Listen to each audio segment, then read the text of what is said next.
A monster Category 5 Hurricane Melissa is hitting Jamaica at the moment as a record-breaking hurricane, the strongest to ever hit Jamaica on known meteorological records, and it is continuing to push north. In this video, I'll tell you exactly where it's going, who it's going to affect, and when it's going to get there. And here's the National Weather Service's guidance in terms of where this system is going and when it will arrive. Obviously, it's certainty that it will be making a landfall through Jamaica around 11 a.m. Tuesday morning. That's this morning, Jamaica and Cuba, and now the Bahamas under that hurricane warning. Sometime early morning Wednesday, so tomorrow morning, making landfall through Cuba, still as a major hurricane. I think it's going to be around a strong Category 4. Still, catastrophic impacts definitely possible with this. I'm just going to read this off the National Weather Service's discussion here for Eastern Cuba. Heavy rainfall, flash flooding, and landslides are expected soon. Life-threatening storm surge and damaging winds are likely to begin later today. That's before the hurricane arrives, later today, and then when it makes landfall into southeastern Cuba as a major hurricane. You're going to get a ton of rain with this system, so make sure you stay weather aware. If you're in Cuba listening to this, listen to your local emergency officials. They're likely going to have the best insight of what you need to do now to prepare for this system. But moving forward even more northerly towards the Bahamas, now under a hurricane warning. The Turks and Caicos aren't out of the picture just yet as well. I'm also going to read this off the National Weather Service for you guys. This is for southeastern and central Bahamas and including the Turks and Caicos. Hurricane conditions, life-threatening storm surge, and heavy rainfall are expected. So make sure you stay weather aware with this system. You're not out of the picture just because it is losing its parts of its intensity. It's definitely still going to be dangerous. And I think the most lethal part about this system are going to be the flash flooding and the rainfall totals.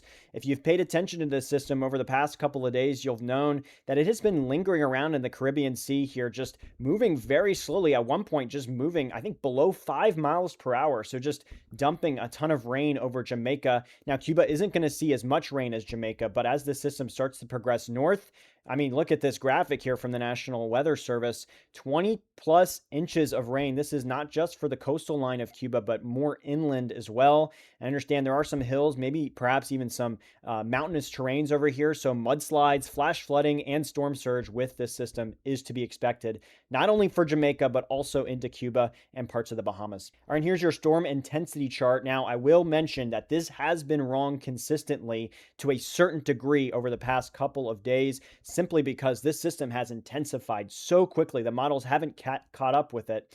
X-axis depicting on the forecasting hour. 24 to 48 hours is 1 to 2 days out. Of course, you can see the consensus is it is maintaining that Category 5 status, and it's going to decrease in intensity as we push into the next couple of days. I would not be surprised if this system holds on to its Category 4 status a little bit longer than some of these models are predicting. All right, and zooming out just a bit to see exactly where the models are tracking it, it's going to start to speed up tremendously over the next couple of days, obviously making landfall through Jamaica and Cuba and the Bahamas. And then we cannot rule out the possibility that it will affect the island of Bermuda as it pushes north over the next 72 hours. It's really going to speed up, of course, decreasing in intensity. Like I said, I'll break that down in just a second.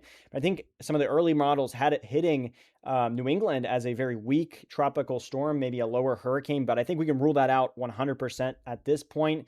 Now, some of this rogue model does have it carrying to the east, but in terms of the United States, we are safe from this system. And here's what future radar could look like as this system passes over Jamaica. Very strong hurricane. In fact, I believe this is a top 5 hurricane in terms of internal pressure. It's a very low 897 on this forecasted model. I saw a aircraft recon as low as 892 millibars. That is absolutely absurd. Passing over Jamaica there with catastrophic impacts, no doubt, and then pushing over Cuba as well. Going to feel that, and then moving into the Bahamas and the Turks and Caicos, getting that life-threatening storm surge, like I said. But let me go into a little bit more detail of why this hurricane is projected to decrease in intensity over the next couple of days with this product here. You can see Category 5 hitting Jamaica as that Category 5, decreasing probably to a moderate Category 4 before hitting Cuba, and eventually making its way off through the Bahamas as a Category 2. So why is it decreasing in intensity? Number one reason,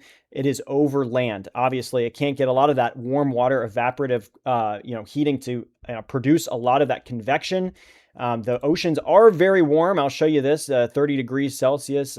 Mentioned in a couple other videos, it's around 86 degrees Fahrenheit. It is entering cooler waters, but the main reason is there's a lot of land over that area. I'm going to turn this off for just a second and show you the shear as well. This is the main reason why this system is going to be not disintegrating, but it's not going to intense any further after it pushes through Cuba.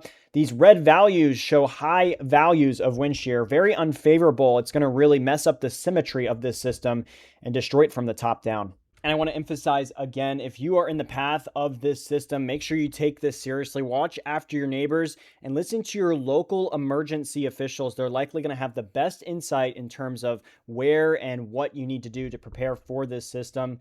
Again, it's better safe than sorry, and better be over-prepared than under-prepared with this situation, because again, this is a very dangerous hurricane, and it has the potential to cause catastrophic impacts, not just to Jamaica, but also to the north, Cuba, and the Bahamas as well. But as for the United States, I wanted to emphasize this cold front that's pushing through. Florida's felt the effects of this system over the past couple days, giving those thunderstorms. But it's really blocking this hurricane from making its way west, affecting the United States. If it weren't for this cold front, perhaps we would be dealing with a much different situation here in the States. But pushing it off, Melissa, off to the north and east. But with this system as well, it's pulling a lot of that northern dry and colder air into the southeast and to, frankly, the south central United States as well. Getting those cooler conditions for your Halloween plans, but also some precipitation might be on the way, pushing into the weekend, Friday, Saturday. And I've seen some models giving upstate New York, parts of Vermont, and New Hampshire a little bit of a wintry mix. We'll see with that, but for the most part, should just be a rain out. And here's what your temperatures could look like as we push into Halloween evening. The general story is the eastern half of the United States seeing a little bit below average conditions, the western half seeing above average conditions, minus the exception of Nebraska, South Dakota, and North Dakota seeing those below average conditions as well. But if you liked this video and you found it informative, please like and subscribe, and I'll keep making them.